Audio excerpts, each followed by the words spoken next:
ความยาวมันพอถึงนาทีอาจทำลายหลายล้านนาที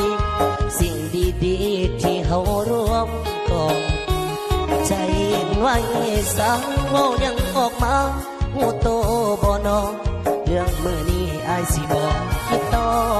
แค่อยากคอยเห็นแค่หัก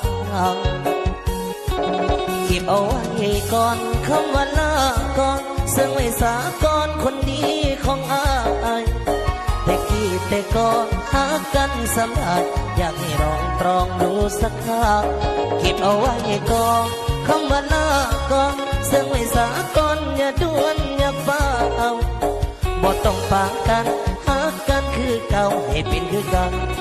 ไอ้ขอให้เจ้ากับคำสาคำสั้นๆที่ความหมายมันรุนแรงเกินไปมันสะเทือนหัวใจอายเก็บเอาไว้เศร้าเอาเด้อล่ะ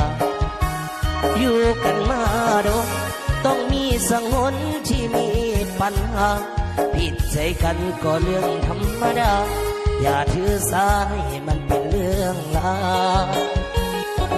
เก็บเอาไว้ก่อนคำว่าลาก่อนจะไม่สาก่อนคนนี้ของอาย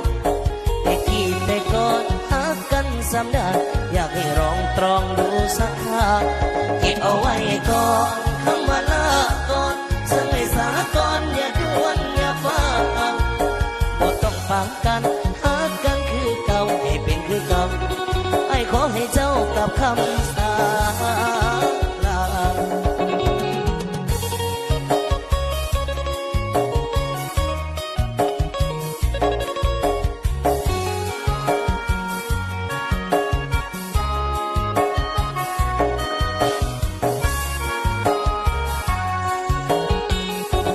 คำสั่นเทียมที่ความยาวมันรุนแรงเกินไป